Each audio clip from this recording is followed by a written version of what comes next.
As a player, you're so singular in your mindset of, I want it, how I want it, and the way I want it. You just need a hug. Maybe I do, Brad. You didn't give me a good hug. You just need a hug. Oh, Brad's a good hugger. Yeah. That's not something I would have put on my bingo card, that Brad's a good hugger, because he's such a germaphobe.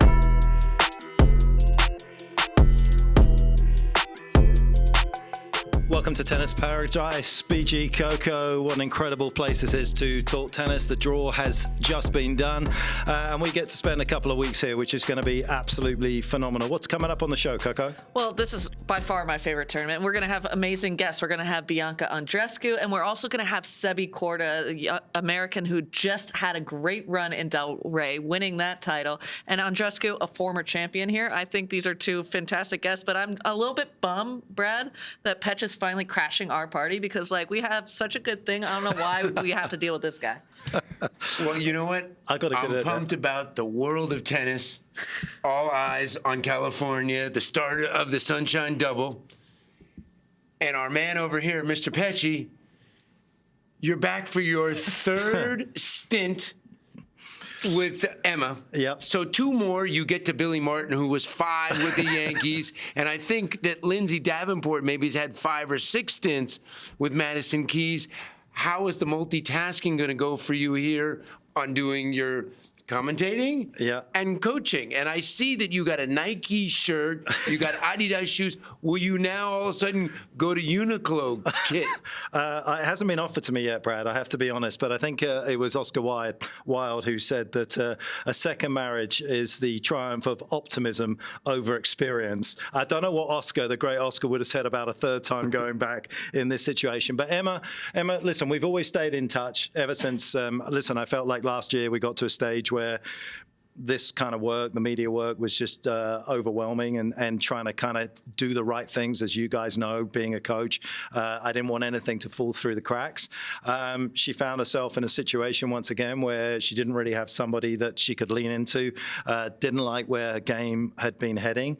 And the flare went up, and I said I'd come to Indian Wells early and try and help her. And that's kind of where we are. I know that everybody feels like there's this. There isn't really this big plan at this particular stage. The plan is day by day. We'll figure out where she goes. I love her to bits, and I'll try and help her. But obviously, we'll have to figure out how that works around all of these other commitments. All other things you just said, that it comes with a coach, and what you want, at least what I wanted in a coach, was somebody that cares about you as a person. And I think that's so important to have as a coaching relationship, and probably why Emma decided to take you back. I don't know why she took you back, but I only had one other coach that I took back a second time. Please. That's enough straight.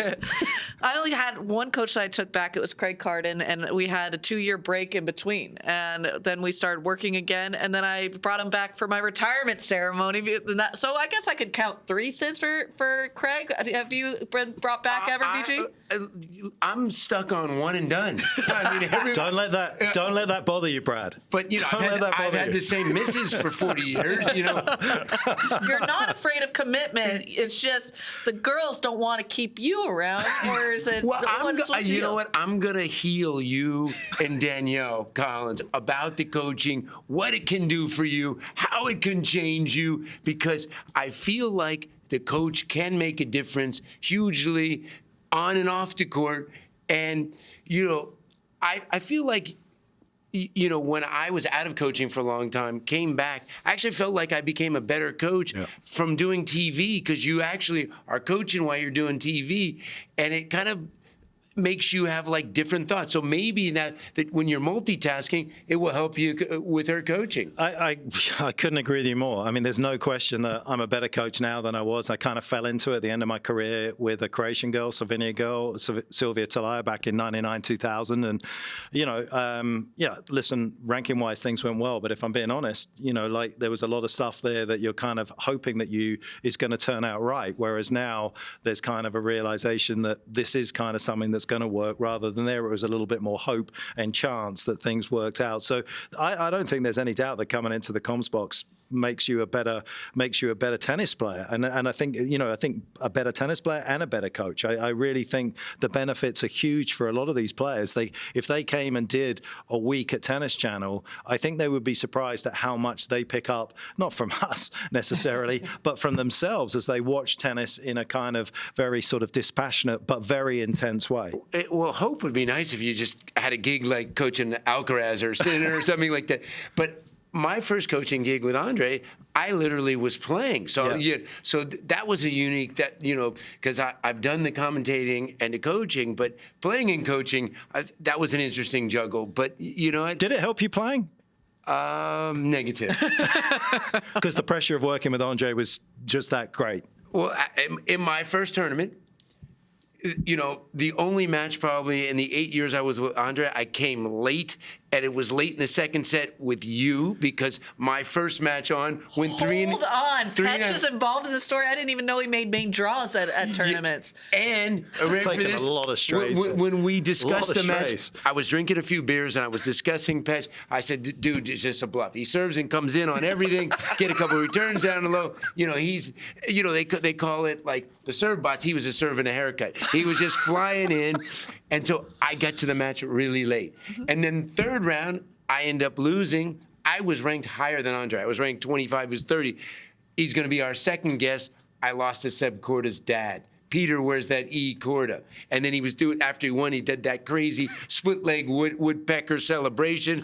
And then I had to rush to Andre's match. Yes. Oh my gosh. It's always interesting to me to bring coaches and players and hearing the mix and match, because I have zero interest in ever going into the coaching route. One, because I don't have the patience that I know that I required, certainly, to be able to listen to a player and have them kind of disagree, because as a player you're so singular in your mindset of I want it how I want it in the way I want it. You just need a hug. Maybe I do, Brad. You didn't give me a good hug. You just need a hug. Oh, Brad's a good hugger. Yeah. That's not something I would have put on my bingo card, that Brad's a good hugger, because he's such a germaphobe. But Brad, for me, I think that coaching relationships with players are something unique and special, and it's why that I think mainly on both tours there's different kind of vibes with it. The men's tour, a lot of these men stay with people that maybe they grew up with or have a closeness as more of a friendship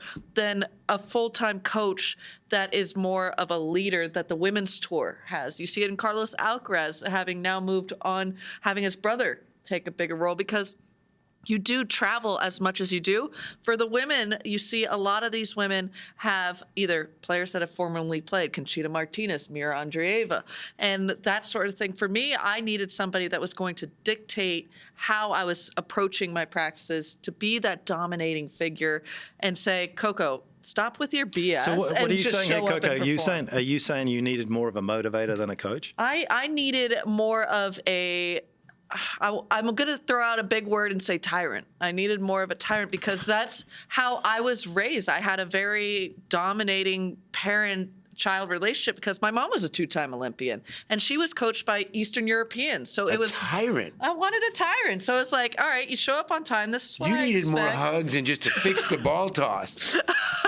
Brad, we're going to have, at some point in this podcast, we're going to go out to a tennis court. Yes, we're going to. I'm going to have to throw and learn how to have a ball toss that you have been just dogging me about day in and day out. You've missed all this.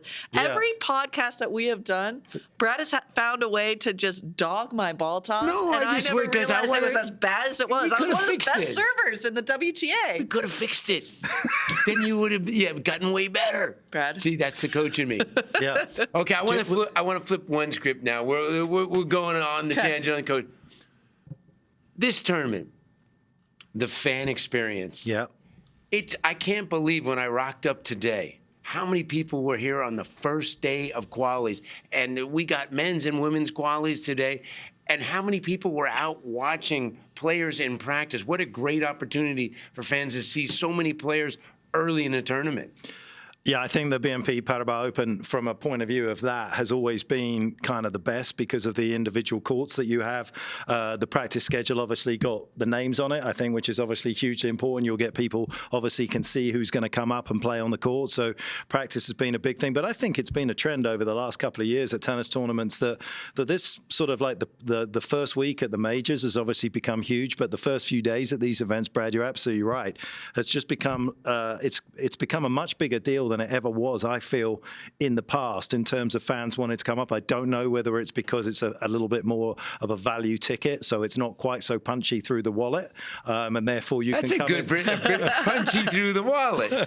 You know, so whether that also sort of encourages them to come. But I do think that from a point of view, getting up close and personal with the players here, it is unquestionably the best in the world in terms of that. I think the BNP Paribas Open is the best tournament that has been able to have a great fan experience, like you were mentioning, Petch, but not at the detriment of the players. A lot of these tournaments, it kind of just becomes too much for players, too much exposure, because there are times where you're having a bad practice day and you just kind of want to hide away. Were you just about to say a Brad practice day?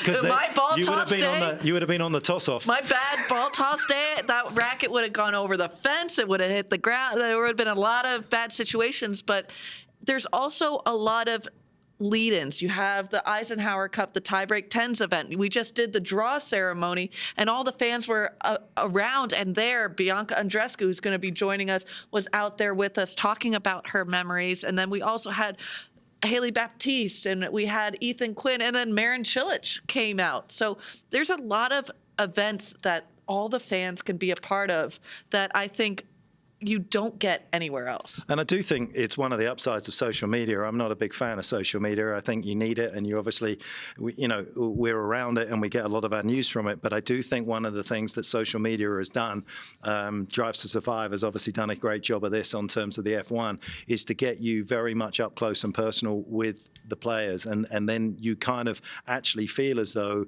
you know about them. You're part of their lives. You kind of follow them day to day in terms of what they do. And therefore, I do think there is a little bit more of that with these. I came in today, and I promise you, I walked past 40, no, I don't want to say they're kids because that's disrespectful. They must have been in their early 20s. And I was like, wow, we talk all the time in tennis that the average age of the tennis viewer is just kind of going up, and it's the same viewer, but they're just getting a little bit older.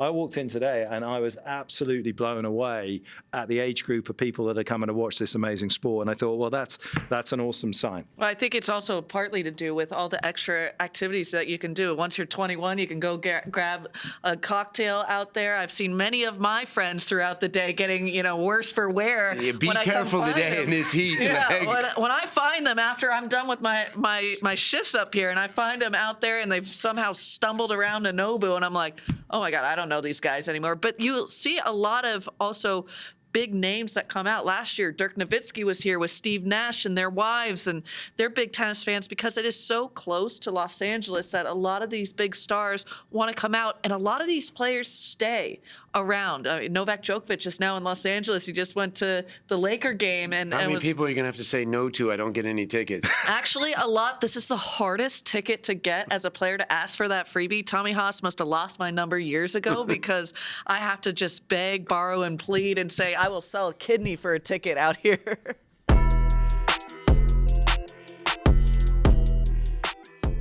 All right, joining us now, we have former world number 4, U.S. Open champion in 2019, beating Serena Williams, and let's not forget BNP Paribas Open champ also in 2019 at 18 years old, beating Angie Kerber in the final. Bianca Andreescu. B, great to have you. Hi, I'm so happy to be here.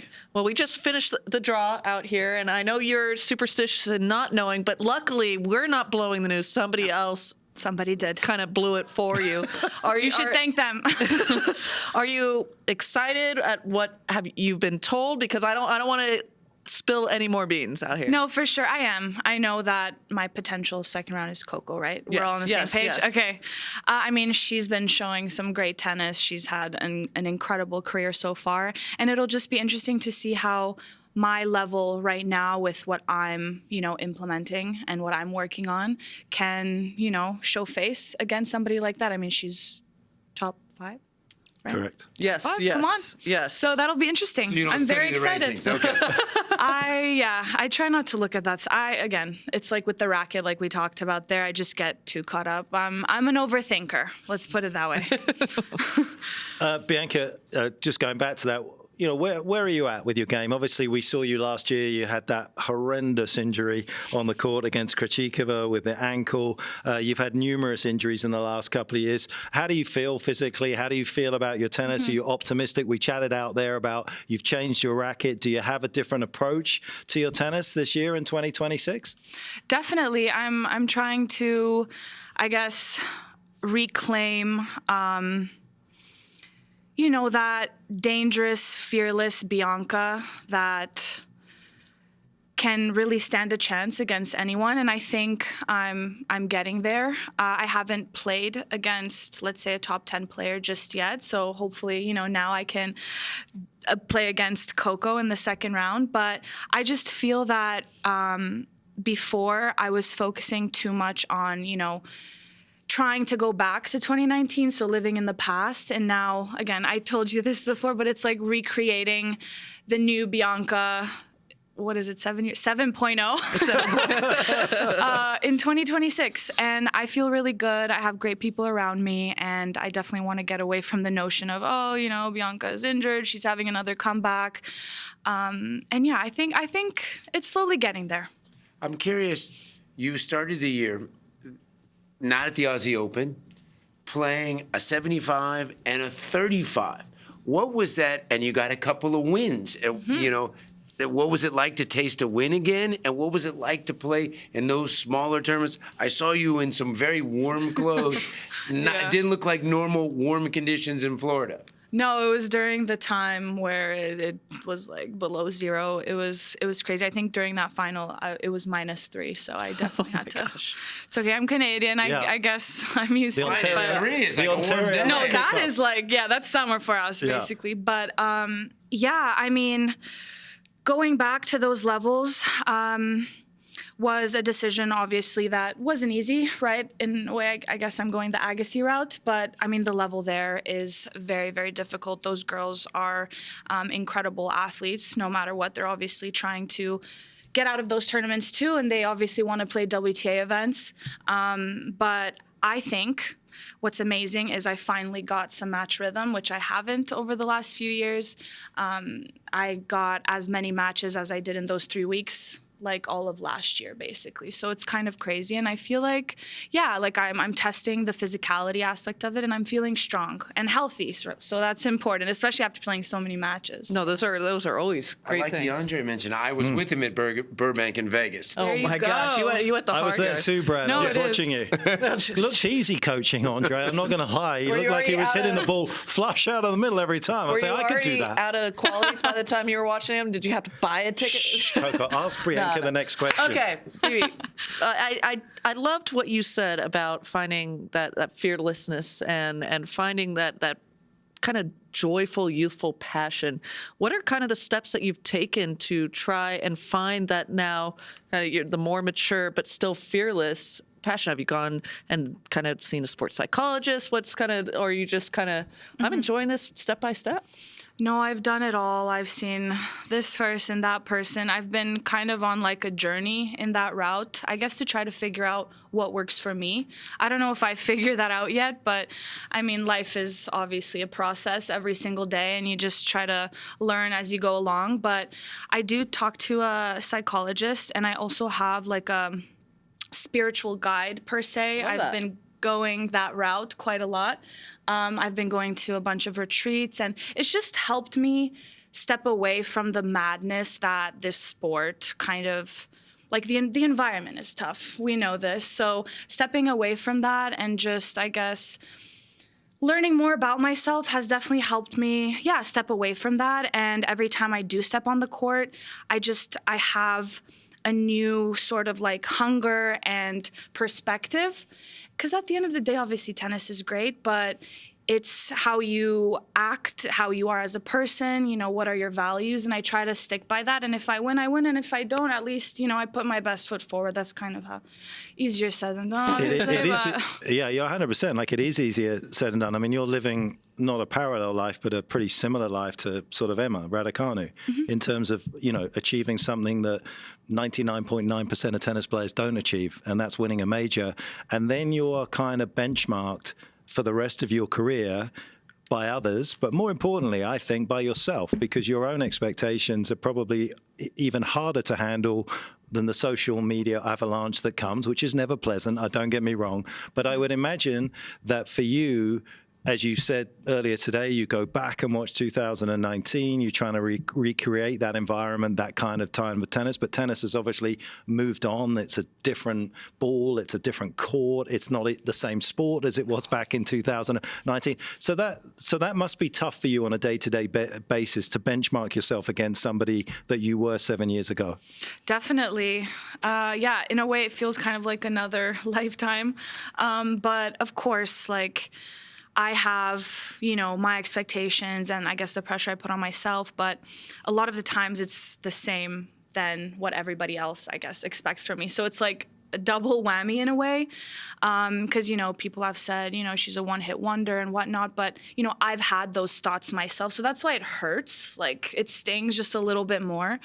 But yeah, social media is obviously good and bad, just like everything in life. But I try to stay away from looking at comments and requests. I get them all the time. Shall I go through them?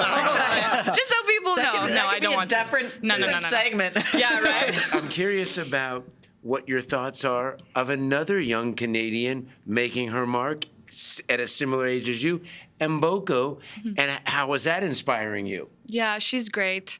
Obviously, she's an incredible tennis player, and she's achieved so much already, but she's just such a great person. She's very warm and welcoming. She says hi to everybody, and I played doubles with her in Tokyo, I believe. And it was great. Her serve is amazing. I was able to, easily punch my volleys. But no, she's great. She has that fearless mentality, great serve, hard hitter. She takes the ball super early. I mean, she can dominate for many, many years. Well, we know that a lot of the players come to these events with the family. I know you traveled with your parents for a long time, and your dog also, my namesake as well. Not after you, You Coco. inspired me, Coco. Yeah. I mean, I'm Coco taking, Chanel. No, seriously, my mom's obsessed with designer brands, and that was one inspiration. Who's all here? Is a puppy here with you? She is. Okay. She is. We got an Airbnb, which is nice because I do love cooking. So whenever I do get the chance to have a house, I like to, I guess, experiment in the kitchen. It's something to take my mind away from things. And yeah, Coco always just changes the energy. She keeps me mellow. Whenever I look at her, everything. What's the go-to dish for Chef Bibi? I love making chicken teriyaki. Oh. I love making shepherd's pie. Oh, there That's we a little go. heavy. That's a little heavy. It's good. I know. It's good though. That's good. Yeah. You get your veggies, you get your carbs, you got everything. And my mom's been making these incredible pancakes off of TikTok. Gluten-free, dairy-free, all of the above, and they're amazing. I'll send them to my wife. Yeah. Tell her that you said they're so healthy. Oh my gosh! I'll tell you one thing I did see, I think in an interview, that the type of ice cream you like, it's called birthday cake. Yeah. What is that? Who doesn't like birthday cake flavor? Yeah, but It's isn't like it like a a birthday rainbow, cakes? Do you have just Yeah. one Rainbow. flavor for birthday cake in America I love- or Canada? I love vanilla, but birthday Yeah. cake is like vanilla on steroids. Okay. I just Gotta go it's- find you know it. what I'm talking. Yes, It's yes. amazing. Yes. Yeah. We'll try it together. I I'm want to keen. see I'll a have your reaction. shepherd's pie, and then you can bring out Beautiful. the birthday cake. All right, Bianca, I want to just take you back a little bit. When you look at yourself after you'd won the US Open, I don't want you to throw anyone under the bus, and I don't want to sort of. But what do you think you could give an advice to yourself who was in 2019? What maybe couple of things would you have done differently at that stage? Where do I start? At the beginning. Oh, frick. It's always the best but place. I don't know. Like, obviously, I can say so much, but I feel like people, I guess, don't appreciate that advice until they've experienced something similar. So, in a way, Yeah, I don't know. Maybe enjoy it more and savor it more. I guess things just went by so fast. I didn't have time to really process everything and take it all in. Because, you never know if it'll ever happen again. But, like, when you have success at such a young age, I guess you think this is your norm. And, it wasn't, but let's make it the norm now. Yeah, there you Come go. on. You can never hate on that. But I want to talk about this tournament specifically because I always love coming here. I grew up in San Diego, which is not too far of a drive, and it is such a good home court advantage for a lot of the Canadian players. What are some of your favorite memories? Obviously, I know winning, but maybe take us through some of your favorite memories in the earlier rounds before you were holding that trophy of what you got to experience because you were so fresh. I think you were a wild card that year. So kind of tell us like what was so exciting about it. Yeah, I mean, just being here and being around all the top players I was just starstruck every second. That was definitely one thing that I was like, okay, I can get used to this. I remember telling myself, but it was shocking. I guess my coach at the time, Sylvain, he obviously had a lot of confidence in me, but every time we had those on-court changeover moments, I don't know, those just go, I absolutely, I guess, just appreciate, because in that moment, obviously, I'm like stressing out, but he's probably freaking out times a million. But he helped me a lot through that tournament, and obviously throughout the whole year. And then I would say towards the end, it was having In-N-Out for the first time after the tournament. Every day, I was like, okay, one step closer to getting In-N-Out, and it was amazing. Well, Bibi, I want to ask one final question for you, and I think this holds near and dear to my heart. Having the success you had, does tennis still mean the same thing? Because you're on such a journey, and it's so amazing to hear that you've taken so many different avenues. Does tennis still have that enjoyment that it once did for that young 18-year-old as it does now? I don't think it'll ever be the same. What I'm trying to do is trying to like figure out how I can still be in a way that innocent, fearless 18-year-old per se, but with this new mentality.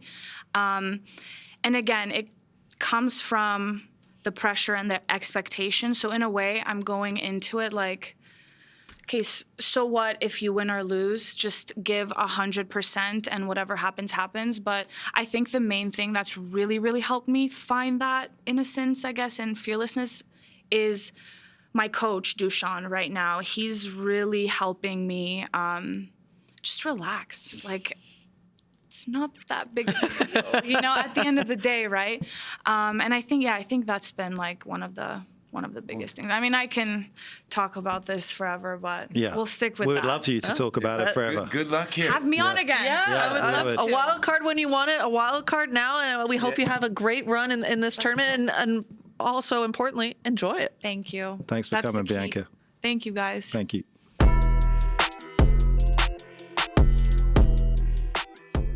Sebi, delighted to welcome you onto the Big T. I think this is your first time on the podcast. Is that right? Yeah, thanks for the invite. And we invited you because you got a bit of momentum. It's been a nice week for you in Delray, wasn't it? Yeah, it was great. Hopefully I come more often. That means I'm doing pretty well now.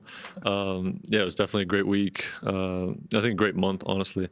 I went to go play a challenger, made finals there, had a great week in Dallas, and definitely a cool experience to win in Delray for sure. Well, what was kind of your decision making? Because you, like you just said, you went down, played a challenger after the Australian Open in San Diego. Why did you make that choice to kind of just take that step back and get going at the challenger? Yeah, I mean, I would say since coming back on tour after my leg injury, it was definitely, I think, the darkest time in my tennis career. I was just getting a lot of anxiety when I was coming back in court, so disconnected from playing matches and feeling those nerves when you're playing and kind of getting discouraged by it. And I just felt like it was the right time to like throw myself in the fire just to get back into playing competitive tennis, whether I would have lost first round or won the whole tournament. It was just being in that environment. And my coach decided that it was the right thing to do, go and play. I'm grateful that I went through that, and just started to find my form, and hopefully I can keep playing good tennis. So a couple of things. One, like, where are you at physically? That you've had a lot of time away from the game, and where are you at there? And then a new coaching relationship with Ryan Harrison, who you must have seen a lot growing up at the IMG Academy. And how was that working out? Yeah, I mean, right now, I'm honestly feeling the best physically that I've felt in the last couple of years. Hopefully it stays that way. But yeah, just excited to play tennis. And obviously with Ryan, he played at IMG for most of his professional career, and he was around there, and I was looking for kind of like another coach to do the weeks that my other coach Martin couldn't do. I thought Ryan was a great fit for me. Lives close by in Bradenton. We did the whole training block together preseason, and just really fired up to have him in my corner. He's a big help for me when I'm playing on matches, and so far we've had some great weeks together for sure. You had some good numbers in Delray. I was just looking at some of the sort of compared to your sort of ATP hardcourt record across the course of your career. Generally, you hold around 83% of times. Decent numbers in Delray. You were at 92%. I was looking at your first serve points won, 73% on average on the tour. On hard, 80 during Delray. But also, encouragingly, your break percentage went up as well. You were like at 22% on average, went to 30. So not only were you serving better, but you were returning better. What are the kind of keys, or what have you been working on with Ryan? What's kind of allowed you to have a week that is that substantial? We look at players and it's 1 or 2%. I mean, those are some significant jumps. Yeah, I mean, well, honestly, it just comes down to practice. I mean, I went from probably 2022 to honestly, like preseason, where I was practicing maybe like an hour and a half a day. Like my wrist couldn't take it. I went by like 2 years without hitting a forehand volley in practice. Couldn't hit a forehand return. Now just getting comfortable and hitting those practice routines, going through matches, and just feeling comfortable. I think that's probably the biggest thing, and especially with injuries, it's such a mental thing to go through. Because I went 3 years of severe wrist pain, and to kind of just trust it again hasn't been the easiest thing. But now just practicing, feeling good on the court, and having the right people around me, and just being free out there. Before, a lot of people would bully on my forehand a little bit. Now I'm trying to swing at it a little bit more, just go after it, and just really enjoying myself on court right now. You are enjoying yourself because this kind of your off-court life. I know you just got engaged coming up in October. Has that helped a bit? Yeah, for sure. That's probably my biggest win. I've known my fiance since I was 9 years old. Been dating, or I don't know, how would you even say it right now? Are we still dating? I don't know. We've been together for 5 years. She travels with me most of the weeks, and it just makes it so much easier for me. See, I tell my fiance every once in a while we're still dating. So you got to still work your way there in. You go. Speak of your family. Obviously, you come from an incredibly sporting family. Do your sisters kid you a little bit? Do you give them a little bit of grief? How does that work out? And do you know how many times I played your pop in tennis? Have you ever popped on a YouTube video of me? And what's the record? You don't know the record? No. And I told the guys, if you lost your pop, he would do that annoying split jump. And he did it to me once in Davis Cup. He did about 7 of them. 4-3 him. 4-3 him. All right, there we go. Very annoying. But do you give your sisters grief? Do they give you grief? No. I mean, we're all in different parts of our lives right now. And my oldest sister, she just had a child 2 years ago, so she's on mom duties most of the time, and she's was in Delray Beach. Luckily, she lives close to there. So, and then Nellie's obviously just doing well almost every single week. So she's been killing it the last couple of years, and big inspiration for me. Just to see the amount of the hard work that she puts in every single day. Blocks out the noise as much as you can, and does what she thinks is right for her. And it's been a big help for me for sure. Mum and Dad, obviously, great tennis players. Everyone will sit back and just make the assumption that obviously is a great thing. It has to be a great thing that you've had 2 amazing parents as well. Has there been a little bit of a negative with it as well? Well, I guess the negative would be that I can't. I guess the only negative would be that they know all the answers because they've gone through it. They know everything I've gone through. Injuries, losses. Yeah, anything that goes through. I mean, in tennis, they've gone through it. Yeah, I mean, a lot of positives, but my parents want to be my parents. They don't really want to be my coaches anymore. And just super happy to, that would take the step back and, just let me learn from my experiences. And, if I ever have a question, they're always there, front and center and ready to go. Who's the better golfer between you and your dad? My I know dad. he's been playing with your sister in that event. I'm waiting for you to knock him off that pedestal. I haven't gotten the call up. Jeez, There's something wrong Sebby, you over gotta there. get better. Come on. I know. I've been, not a lot of golf in my life right now, but my dad's playing pretty well. I mean, he's almost scratch, and he gets ready every year for that tournament, and he looks forward to it a lot. So it's a lot of fun watching them. But I'd like to get the call up in the next 10 years or something. Come on. So there's a lot of American guys now in the top 100. We got a lot in the top 20. Where do you feel your game is headed right now? And do you what are your goals for this year other than being healthy? My only goal is to stay healthy, man. Come on.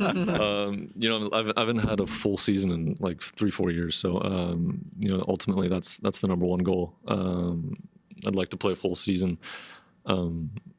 Just enjoy it as much as I can. It goes by pretty quick. I mean, this is my 6th year on tour. So, don't want to take things for granted. Keep enjoying it. But American tennis is doing really well right now. I feel like, when one American has a good week, then another one backs it up the next week. And I think it's a really healthy competition that we have going on. Bennett and Taylor in Dallas, and I did well in Delray, and then Francis last week. So hopefully we can keep going, keep pushing, going deep in tournaments, and keep getting these big wins. Well, at BNP Paribas, it's always a tough event because of the conditions, like you were talking about. It's been a big conversation, and having a player here about the change of the balls and also how it affects on the weather. How have you felt it's all been going about? Yeah, I mean, it's it's important to get here a couple days earlier for sure. I mean, this is one of the most important tournaments in terms of conditions. I think it's super tough to play here, but if you find your form here, I think you can do really well. If you serve really well, if you return really well, it makes your life definitely a lot easier here. But yeah, it's definitely not easy. I mean, these balls get massive to serve here. I mean, you kind of feel your elbow, your shoulder a little bit more than most tournaments, but you got to stay patient here. I think that's the biggest key. I mean, if you kind of get onto the negative side a little bit more, you're not going to have a lot of fun here. Is patience in the cards for you, Sebby? Yeah, I mean, it needs to be this week. This week it definitely needs to be. I mean, it's not. This is one of the toughest places I think that we have on the tour to play for sure. Do you look at the draw? We have a lot of players that come up here. Don't tell me the draw. I can't look at the draw. Can you actually look at the draw? One player I coached, Andre, could look at the entire draw, no problem. So you look and dissect it. And how much, when Mark was talking to you about numbers, do you look at those yourself and the data, or do you rely more on your coach for that? No, I mean, I definitely look at the numbers as well. But I love looking at the draws. I love watching tennis. I always have tennis on. I think sometimes I watch a little bit too much tennis. Your poor fiance. She loves it. She always says, can we turn on the tennis when I'm about to fall asleep? And she kind of sleeps with it. But yeah, I mean, I would say more tennis than most people on tour. I don't know if that's a good thing or a bad thing. I really love the game of tennis, and I'm always looking at the draws, looking at things, and just obsessed with it. Do you have a favorite player? Do I have a favorite player to watch? I do have a favorite player, actually. Dane Sweeney. Really? Yeah, I love watching Dane Sweeney. I mean, he throws like his body around. Real small Aussie. He throws his body around. I actually watch his YouTube channel a little bit. Shout out to him. But yeah, I mean, he throws himself around. I like watching the complete opposite of me. So I'm not throwing my body around there and does he dive doing as much full as, splits. Does he dive as much as Kozlov? Honestly, I don't think anyone dives as much as Dane Sweeney. I think he's up there. I'd love to watch him play on grass because he throws himself around on hard court and clay court, anything. But I love watching Jack Draper as well. I think he's unbelievable. I think he's going to do really well and when he's healthy. And I love watching him play as well. Well, Sebby, I think we have a little bit of a pull because Tennis Channel just has a year subscription for $77. So we can kind of give you a little bit of a subscription nod, but I think you also can afford that $77. But For the entire year. Do we not throw that out for free for him coming on the big T? Yeah, can I get something? I mean, we It's like could. $6.50 a month. Okay, numbers guy. All right, easy. That math was too quick for me. My public education in California wasn't ready for that one. The stock trader amongst us is sitting there. So just quickly, you've had a lot of injuries. They seem, when you look from the outside looking in, that they've been a lot of bad luck. Is that how you felt, or is there anything that you've changed to try and stay away from getting injuries? Yeah, I mean, luck. I don't know. Definitely, I've gone through that rabbit hole of why me. I think you need to pull yourself out of that as much as you can. You can really go down a dark hole and, just be in that, pissy mood all the time. But yeah, I'm grateful for all the experience I've went through. I think I came out better than before the stuff I went in with, and just grateful to be in the position that I'm in. Grateful to be playing tennis again, and hopefully I can stay injury free, practice as much as I can, and just keep enjoying it. Sebi, I want to know how BNP Paribas is a fifth major. Everyone enjoys coming here, but what are you looking forward to in these next 2 weeks that you're going to be here? It doesn't even have to be at the tennis court; it could be off the court. Because I played a little golf this morning, and it was pretty nice out there. Oh, of course it is. Actually, I'd love to play some golf. That wouldn't be a bad idea here. But honestly, I think the most thing I'm excited for is just learning again. I think I did a great job of, went through some things in Dallas, having a close match with Taylor. I think I did a great job with using that experiences that I went through in Delray, and hopefully keep doing the right things, keep enjoying it, and just excited to battle again. I think that's probably the thing I'm looking forward to the most here. Good luck here, buddy. Thank you. Appreciate it. Don't take Coco's money on the course. Move up the family I got rankings in alligator golf. arms when it comes to the wallet, Come on. Thanks, Evie. Thank you, guys.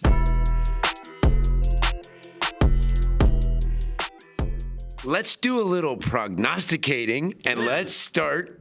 What, that made you laugh? What kind of word was that to start us off? We're going to dive into ready. the draw. I'm ready. Bring it. And let's start with the WTA draw.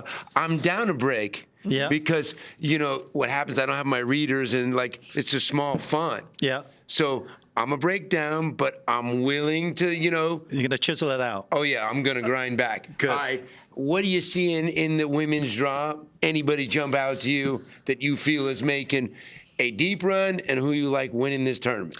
Okay, Petchey and I did the draw out there. That top half of that I draw. saw you. That took an eternity, by the way. Did you get paid by the word? I did not. I need to talk to somebody. Jeff, are you around? I will speak to you. But I blame Carolyn, the WTA supervisor. She was a little slow on the polls, but I think that top half is just so stacked with Sabalenka, Anisimova, Coco Gauff, Jasmine Paolini. So I'm going bottom half is going to come through because that's just going to be such a bloodbath. I'm going to go Rybakina. I think Rybakina has won here before. I think she's always a tough opponent out there on the hard courts. And I think after coming off of Australian Open, are we forgetting she just won the last Grand Slam? What about you, Petch? I'm definitely not forgetting it. No, not a chance. I'm really interested in the conditions. Should we keep you away because you got Emma? No. I'm in. I'm interested to see how, especially the first couple of days here, how the conditions play in match. It's one thing to be in practice, but with a different ball here, I'm very interested to see who this is going to sort of suit. Jess Pegula has played pretty well here in the past. Actually, look, she's made some deepish runs through to the semis. I'm actually thinking confidence goes a long way in conditions like this, which are very different. That actually, if you come into this tournament and you're feeling good about your tennis, I think you can shunt some of the uncertainties and the intangibles to one side because you feel good about your tennis. So if I'm going to pick one, it's also coming from the bottom half. It's going to be Pegula. BG? I'm kind of with you guys. I feel like the Rybakina Pegula quarter. And if they play each other in the quarters, I feel like the winner of that potentially is going to win the tournament. I think, Swiatek has a tough quarter too.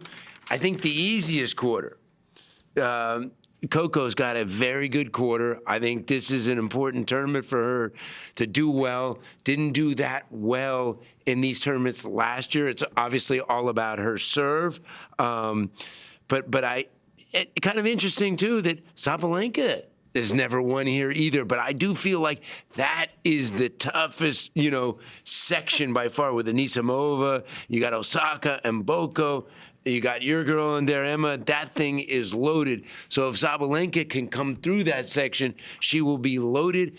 But I think we will get an unseeded player in the semis. Oh. We've had a lot of chalk so far in the women's. We haven't had that many surprises other than, was it the girl that won before Doha was a big surprise. But I do feel like we will get an unseeded semifinalist. I'd like to see maybe a young American. Jovic is in a tough section there in that top half, but like to see a young American, and I'm predicting at least one unseeded makes a deep run. At what section do you see that breaking open? Ooh.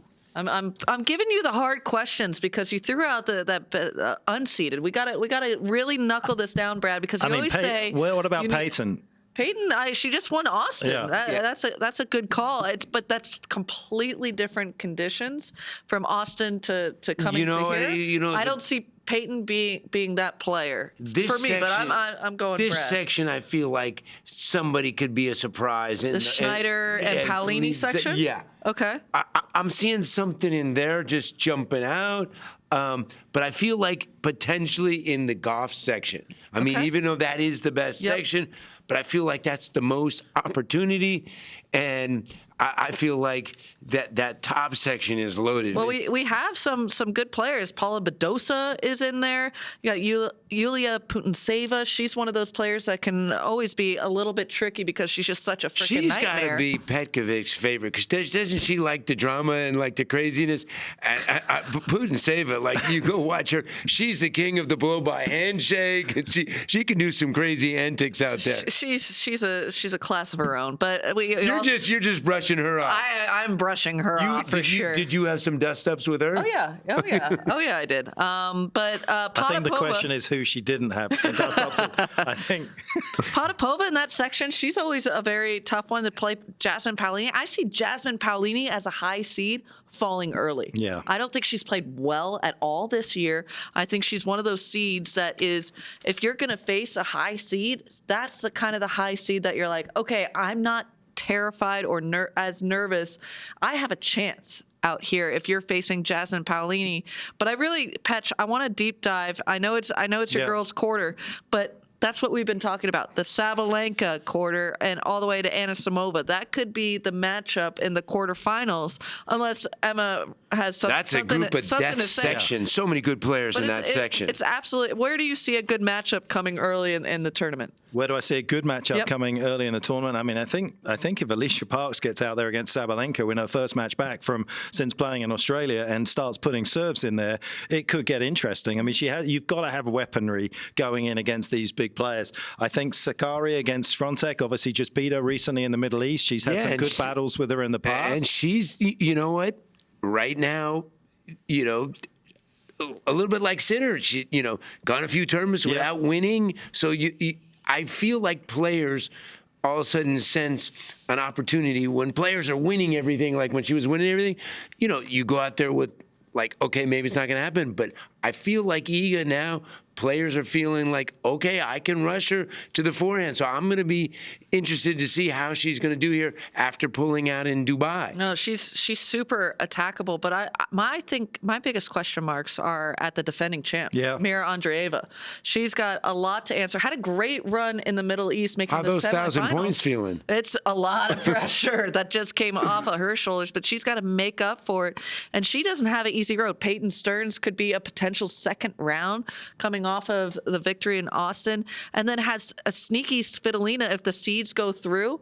That is not an easy matchup. She took the L there in Australia against Svitolina. So I think Mira Andreeva, those 1,000 points are looking scarier and scarier. I'm curious, did either one of you, back in the day before we had a computer, I'd get the draw when I was playing. I literally would you fill it out? 2 draws. 2 draws. Brad, I'm going to just burst your bubble a little bit. I never played without computers being able to print the draws. I'm going to tell you about my 2 draws. So one, literally every day I would fill out the results. Okay. And then maybe when I would lose, I would rip that one up.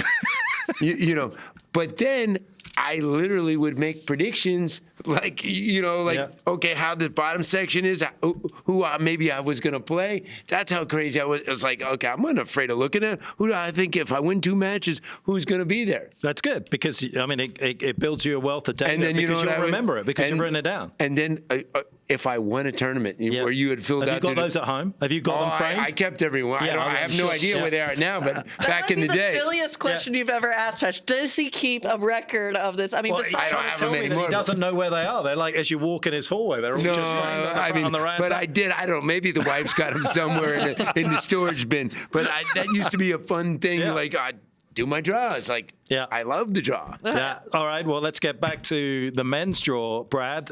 You'll be filling out a lot of draws this week. I'm looking forward to seeing the ones that you're going to put together. Listen, obviously, everyone's eyes are going to drift to the top of the page with Alcaraz, but he potentially has a very tricky match in the second round if he gets up against Grigor Dimitrov. Atman is the person that Grigor's going to take on first, but I mean that's not an easy one out of the blocks, is it, Coco? No, I don't think it's easy, and it doesn't get easier from there. Render Kanesh is potentially the first seed that he's going to see. The cousins are in that section, right next to each other. Big serving here. I mean, we had Sebi on, and that's what he said. If you can serve big and get some momentum, this place is the one place that can really accentuate that. And Render Kanesh is one of those players that he starts serving big, it takes the rack out of your hands. You can't even play They're like your a way in. throwback. They like serve straight up, stiff legs, like the cousins. It's the most awkward service motion. I personally dislike it. You can hate on my ball toss. I'm hating on that front facing service That's motion. how guys used to serve like in the 70s and 80s. It looks bizarre. It looks bizarre. The other ones that I'm noticing around here is I think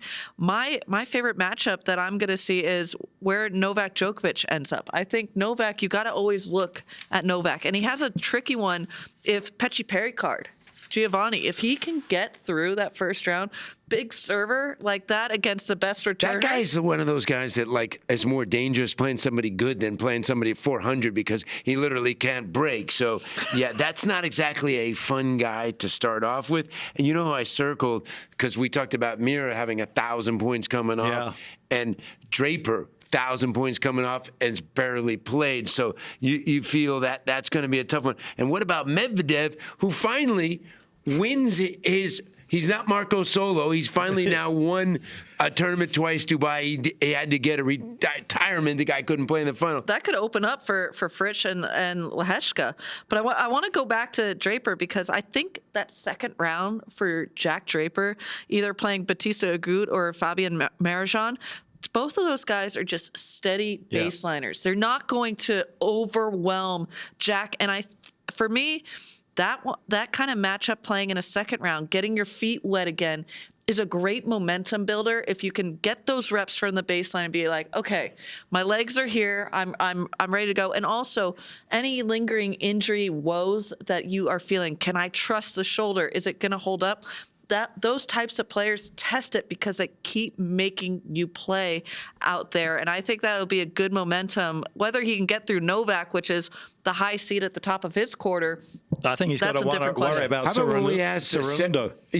I was just going to say, when we asked Sebi Korda, he goes, his favorite guy was Dane Sweeney. Yeah. For me, like that guy, I kind of like to watch because he's got a slingshot forehand. It's the Cerundolo bros. Yeah. That guy, like, it doesn't look like, and all of a sudden, next thing you know, it's zooming. So I do like to watch him courtside because he kind of fascinates me the way he can crack the ball. But I do like the Fritz section there at the bottom. I think it's a good opportunity. You like Mickelson potentially taking out Humbert if he gets through in these conditions? That would be Rattle very tough. and Humbert? What kind of quote was that? Where is that from? Oh, come on. You don't know Rattle and Hum? No, Brad. Did that? No, is she not a U2 fan? That's a little bit pre-me. I'm born in December '91, Brad. I'm sorry. I mean, as far as I go in the depth of music, Brad. This is why I keep you young out here. And yeah, I threw you for your loop. Remember with Andrew Johnson and then Jack Kennedy, the president's names. I was like, what are you doing? But that's constantly when I sit next to you, Brad. I'm waiting for Mickelson. Honestly, I feel like that. You know, because I like that matchup for him because he's a lefty into that backhand. I feel like the last 2 years he's kind of been stuck in neutral. I thought he would actually have made a move like Tien's made, maybe even further. But that's what the tour can do to you when you get consistently not deep runs, you know, where Seb said it about you can go in that dark rabbit hole. That's the tough part of the tour. So I do expect that at some point he'll be a top 20 player, but I'm surprised it hasn't happened already. All right, BG, I need a prediction from you. We've gone through the top half. Okay, we'll get to the bottom half of the draw. Yeah. Sinner's gone 2 tournaments, not making a final. And I feel like looking at his section, very tricky section. But it's Sin City time. Never made the final here, lost twice in the semi. So I'm circling on my draw. Sin City is coming good here. He got here literally like as soon as he lost in Dubai. So I think he'll be a man on a mission here. And, knowing Darren, they'll be tinkering with the, Tinkerman. Yeah, they will with strings and everything about the balls from night to day. Nothing will be, no stone unturned. So Sinner is my pick. And I do think we will have a surprise, make a deep run here in the quarters. Maybe somebody that I didn't see that coming because I kind of like that. Yep. Makes the tournament fun. Always makes it fun. Yeah. Patch, who do you have? I'm going with Ben Shelton. I can't. Yeah, I'm going with Ben for making the run here. He's in the same quarter as Sinner. How many sets in a row has he lost there? Well, Yeah, don't hey. mic drop like that, Brad. It's a lot, but it's going to change at some point. I like that. It's going to change at some point, and I feel as though. He's the type of player that's going to take those knocks and he's going to take them on positively. I feel as though he can move the ball here in a way that you can't necessarily move it in other areas in terms of the serve to be able to jump it, get it out of Yannick's kind of hit zone to some degree. Listen, it's a tall order. There's no question about it. So you're going a second straight lefty winning this title? I am. That's where I think I'm going, Coco, and I think the best section, if I was in a section, I'd want to be in this Musetti-Zverev quarter because Musetti hasn't played since Australia with his injury. But there's a couple of dangerous players. You got Tiafoe, you got Caboli, who's had great runs. You have Nakashima, who is always a bit a San Diegan. He's a San Diegan, Stay but classy.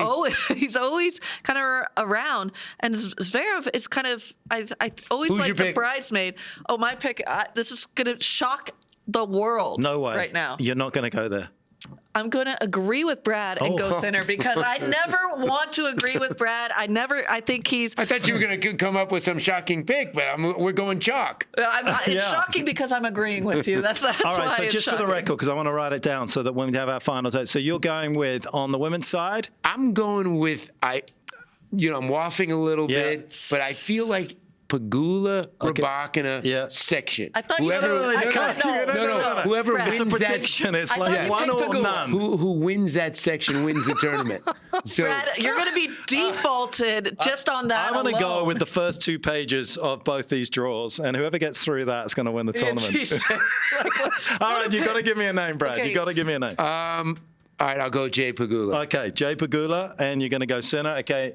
For me, I'm going to go Rybakina, and Okay. I'm going to go Sinner. Okay, so I'm Pegula and I am Shelton. And that, ladies and gentlemen, is it for the Big T podcast. Don't forget, you can watch all the Indian Wells coverage on Tennis Channel, on the Tennis Channel app. And of course, you can get that all for the remarkably low $77 at the moment. Is that $6.50? That's like $6.50 a month. And also, don't forget, come Monday, you can see us live here. We'll be out there on the grounds doing this live, and you can watch me just mentally destroy Petchey and then maybe see if we can get to an agreement again, Brad. You'll spend more in California on a cup of coffee. What Coco doesn't know is that she's getting replaced by Chris Eubanks Can't wait. for the next 2 weeks after her showing today. But she will be here, of course, for the next 2 weeks. BG, thanks for your presence. It's been awesome having you. Good luck company. on the multitasking. Thank you very much. Yeah. Looking forward to that. And thank you for listening to the Big T podcast.